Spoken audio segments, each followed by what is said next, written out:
안녕하세요. 정신 나간 신우 때문에 이혼한 30대 여성입니다. 사실 신우가 아무리 제정신이 아닌 것 같아도 남편만 똑바로 방패 노릇을 해주었다면 이혼까지 가지는 않았겠죠. 하지만 남편이 재구실을 못하니 시쳇말로 피보는 건 저더라고요. 그래서 이혼하게 되었네요. 남편하고는 지인의 소개로 만났는데 깔끔하고 단정한 첫인상이 마음에 들었어요. 그리고 첫 만남임에도 불구하고 대화거리라던가 갈만한 장소들을 여러 가지 변수를 고려해 짜온 것이 인상적이었죠.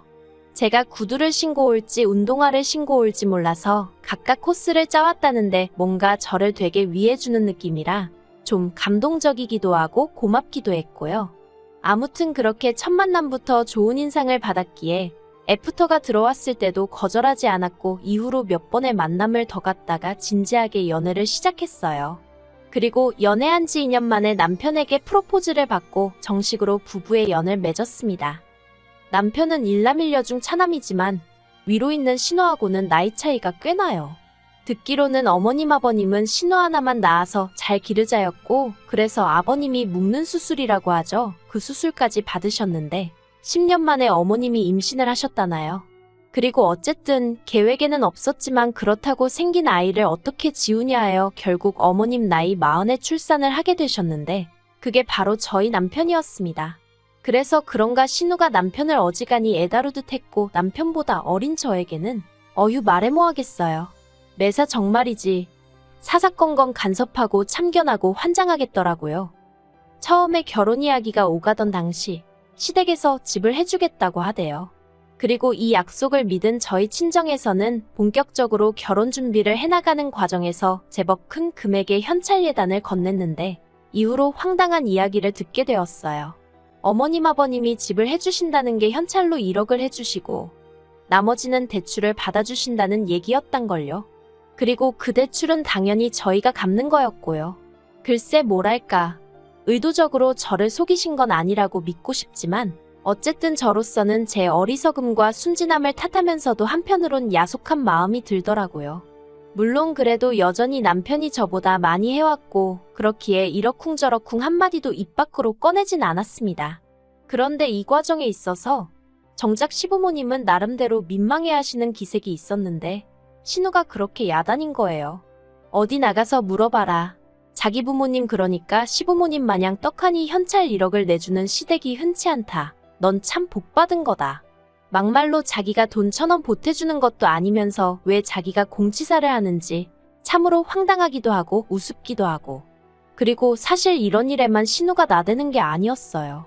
제 외모라던가 지극히 사적인 부분에서도 자기가 좌지우지하려는 성향이 강했거든요. 신혼집이라고 해도 전세긴 했지만 어쨌든 집들이는 해야 한다는 신우의 성화에 못 이겨 결국 결혼하고 2달 만에 집들이를 하게 되었습니다. 신우는 이때도 자기는 집들이 때 일가 친척들을 다 불러야 했는데 저는 시부모님과 자기 식구만 초대를 하니 얼마나 좋냐며 복 터졌단 소리를 해대고 난리였어요. 하지만 솔직히 암만 옆에서 너 참 복 받았다고 말한들 저는 그런 생각이 안 들었거든요. 에휴. 아무튼 매번 신우는 넌 참 복받았다 운도 좋다 요새 이런 시댁이 어딨냐? 아주 그 소리를 입에 달고 살더라니까요. 게다가 집들이 당일엔 이런 일도 있었어요. 시부모님과 함께 도착한 신우가 대뜸 다른 것도 아니고 제 머리를 지적하기 시작했습니다. 결혼까지 한 여자가 아직도 머리를 안 잘랐냐며 저더러 너는 이제 아줌마니까 머리 치렁치렁하게 하고 다니지 말고 귀 밑으로 깔끔하게 자르라면서 사람이 게을러 보이네 어쩌네. 그런데 제가 실은 고등학교를 졸업한 이후로는 늘 머리를 길러서 몇 년에 한 번씩 소아암 센터에 기부를 하고 있었거든요.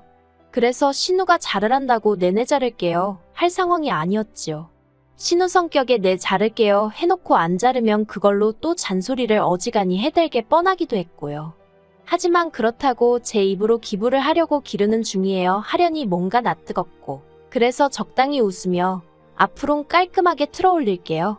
했더니 대뜸 너 내 말 무시하냐면서 보는 사람 더우니까 자르라고 하며 소리를 지르는 게 아니겠어요? 순간 벙찌고 그제서야 심해부가 신우더러 갑자기 왜 그러냐며 저한테 미안하단 식으로 눈치를 하는데 가만히 있다 뺨 맞는 기분이 이런 건가 싶더라니까요. 그리고 저는 솔직히 남편이 나서서 신우한테 말 한마디라도 단호하게 해주길 바랬거든요. 그런데 기껏 남편은 한다는 말이 저더러 다음에는 모자라도 쓰고 있으랍니다. 굳이 싫은 소리 들을 필요는 없지 않냐면서요. 그리고 더 어이가 없었던 건 그렇게 평소에 저한테 경우를 따지고 도리를 따지는 신우가 정작 지 자식 교육은 개판을 쳐놨다는 거예요. 도대체 집구석에서 가정교육을 어떻게 시킨 건지 애들 상대로 이렇게 표현하기도 뭐하지만 예의범절이라곤 하나도 모르고 지들 뜻대로 안 되면 발악을 해대기 일쑤였으니까요. 물론 그나마 다행이라고 해야 할지 심해부는 최소한 저희 집이든 시부모님 댁이든 자기 집이 아니면 나름대로 애들 단속은 하려들고 다른 사람들 눈치는 살피는 듯 했지만 이번에도 신우는 자기 애들이 개성이 강해서 그렇다나 어쩐다나 말도 안 되는 핑계를 대면서 당당하기는 어찌나 당당하던지 그리고 엄마라는 사람이 막말로 배째라는 식으로 나와버리니까 이건 뭐 부모가 저 따위니 애가 저 모양이란 소리가 절로 나올 수밖에 없었죠. 신우에게는 중학교 다니는 아들 하나랑 초등학교에 다니는 아들 하나 총 두 아들이 있는데 두 아들들 다 게임에 환장을 해서는 어른들이 있는 자리에서도 손에서 핸드폰을 놓지 못하더군요. 심지어 밥을 먹으면서도 눈은 핸드폰에서 떼지를 못해선 걸핏하면 무럽지르고 밥 흘리고 그런데 어이없는 건 지 자식이 그러면 신우건 심해부건 부모가 돼서는 핸드폰을 뺐던가 해야지. 그럴 생각도 없고 어질러진 식탁을 치울 생각도 안 해요. 그리고 그러다 한 번은 시조카가 지 국그릇을 바닥에 쏟았는데 워낙 평소에도 잘 엎지르니까 플라스틱 그릇에 줘서 그릇은 안 깨졌지만 그래도 식탁 밑이 엉망이 되었죠. 그런데 어머님이 저더러 가서 걸레 좀 가져와라 하시는 거예요. 아니 신우 심해부 둘 다 자리에 있었고 애가 얼마나 어린 것도 아닌데 왜 아무 상관없는 저더러 걸레를 가져오라 하나? 황당하대요. 그래도 일단은 가지고 왔더니 어머님이 또다시 저더러 거기 서서 뭐하냐며 얼른 닦으라는 거예요. 그래서 얼떨결에 무릎 꿇고 바닥을 닦는데 울컥했어요. 내가 왜 밥 먹다 말고 시조카가 엎은 걸 치워야 되나 싶은 게. 그래서 치우다 말고 일어나서는 시조카가 보고 있던 핸드폰을 뺏고는 직접 치우라 했습니다. 그리고는 어른들 계신 식사 자리에서 핸드폰을 하는 것도 예의에 어긋나는 일이고 본인이 어지른 건 본인이 치워야 하는 거라고 알려줬죠. 그랬더니 신우가 저더러 한다는 말이 치우기 싫으면 말지 왜 밥 먹는 애한테 잔소리를 하냐는 거예요. 그리고는 저더러 네가 뭐 선생이라도 되냐면서 왜 자기 아들한테 이래라 저래라 하냐입니다. 그러자 저도 막말로 시조카도 보고 있는 마당에 여기서 밀렸다간 꼴사납고 우스워지겠구나 싶은 거예요. 그래서 신우한테 제가 어른으로서 애한테 이 정도 말도 못하냐고 그러니까 진작에 좀 이런 건 알려주셨어야 하는 거 아니냐고 중학생이나 되는 애가 이런 예절도 모르는 게 말이 되냐고 쏘아붙였죠. 그랬더니 신우가 당장이라도 저를 한 대 칠 기세로 너 지금 뭐라고 했냐고 소리를 지르는데 그제서야 심해부가 처남댁이 틀린 소리 한 것도 아닌데 뭘 그러냐며 신우를 말렸고 뭐 그렇게 대충 분위기가 수습이 되긴 했습니다만 그때도 저희 남편은 침묵만을 지키고 있었기에 참으로 한심하대요. 하지만 이런 일들이 반복되었음에도 불구하고 가족 모임 자체를 중요시하는 아버님 때문에 신우네랑은 어쩔 수 없이 1년에 몇 번이고 마주칠 수밖에 없었습니다.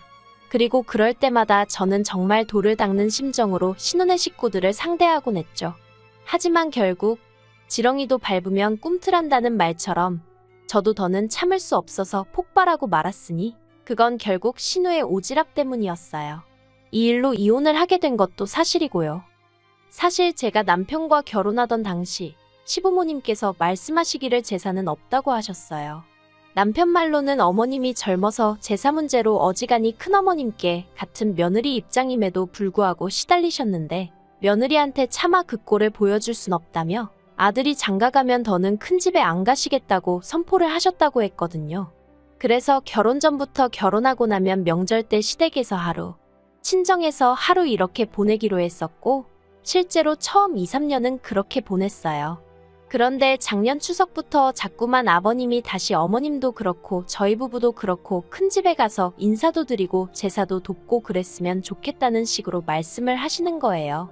그리고 저야 당연히 내키지 않았죠. 어머님도 미쳤냐고 거길 왜 또 가라고 하냐고 안 간다고 하셨고 남편도 어머님이 거기서 시달리는 걸 보면서 자라서 그런지 아버님의 그런 말씀에 단박에 싫다고 했고요. 하지만 하도 아버님이 난리를 치셔서 결국 어머님은 안 가시고 저희 부부만 다녀오게 되었는데, 이렇게 표현해도 될지 모르겠지만 큰아버님이나 큰어머님이나 저희 어머님이 왜 그렇게 싫어하시는지 참으로 알만한 성격이었어요. 큰 집에 도착하기가 무섭게 저를 부엌으로 데려가시더니 앞치마 주시고, 솔직히 저도 그 집에 갈 때는 일을 하게 될 거라는 어느 정도의 각오가 되어 있던 건 사실이에요. 하지만 최소한 큰 집 식구들한테 인사할 틈이라도 주시고 물 한 잔이라도 주셔야 하는 거 아닌가요? 그런데 하시는 말씀이 너는 여기 손님으로 온 게 아니니까 빨리빨리 움직여라. 여자가 굼뜨면 쓸모가 없다. 네 시애미가 널 좀 가르쳤느냐. 하긴 거기도 뭐 아는 게 있어야 가르치던지 하겠지. 제가 저희 어머님과 얼마나 가까워진 사이는 아니었지만 왜 자리에도 안 계신 분을 괜히 끌어들여 한 소리 하질 못해 안달이신지 도무지 이해가 되질 않더라니까요. 아무튼 그래서 내리 4시간 넘게 부엌에서 제대로 한 번 앉지도 못하고 일만 했어요. 그리고 더 화가 났던 건 큰어머님이 자리에도 안 계신 저희 어머님은 물론이고 저한테도 말을 막 하시니 그 집 며느리들도 저한테 이거 해라 저거 해라. 물론 두 며느리 다 저에 비하면 나이가 한참 많기는 했지만 그래도 기분이 더러운 건 사실이었네요. 아무튼 그래서 그날 집으로 돌아오면서 남편더러 결혼할 때 약속한 거 안 잊었지 하니까 응 하더라고요.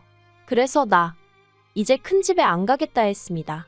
연휴근무래나 친정에 가게 되는 것도 싫고 시댁 가서 신우한테 시달리면 됐지 큰 집까지 가서 하녀노릇도 해야 하냐고 그렇게는 못한다고 결혼 전에 약속한 대로 하자고 했죠.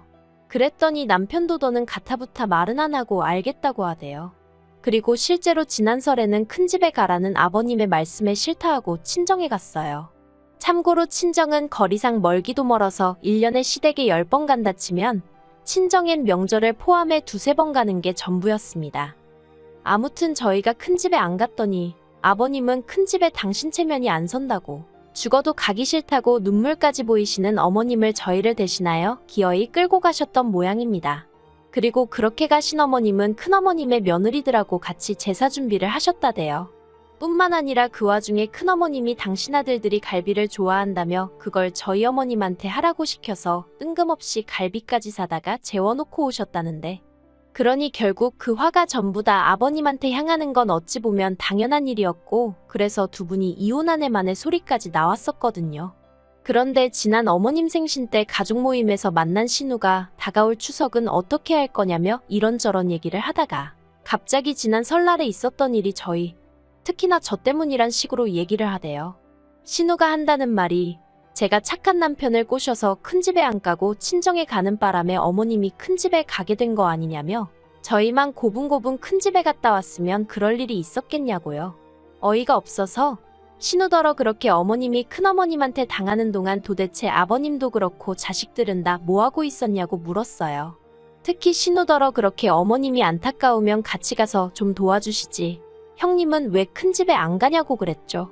그랬더니 자기는 자기 시댁에 가지 않냐고 그러길래 아니 그러면 미리 어머님이 하실 음식이라도 같이 해드리던가. 그리고 저라면 진작에 큰어머님한테 한마디 했을 거라고 그랬네요.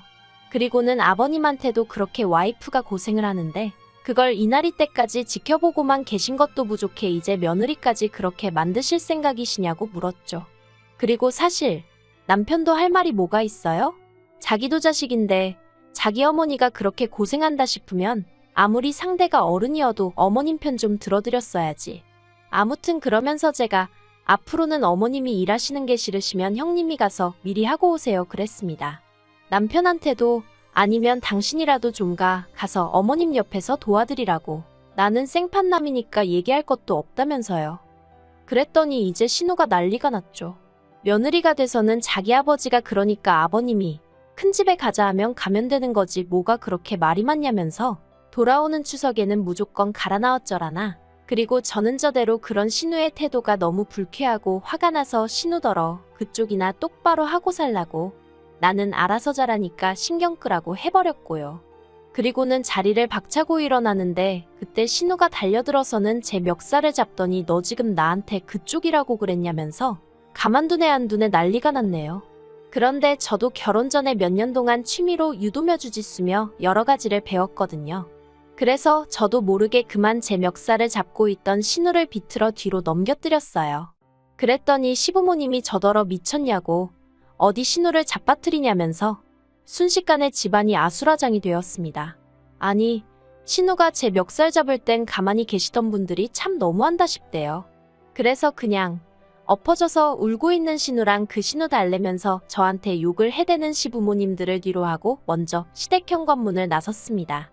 그랬더니 제 뒤통수에다 대고 아버님께서 너 같은 며느리 다시는 꼴도 보기 싫다면서 두 번 다시 이 집 구석에 오지 말라더군요. 그래서 내내 올해도 안 와요 하고 나왔죠. 혼자 운전하면서 집에 오는데 뭔가 후련하면서도 눈물이 났어요.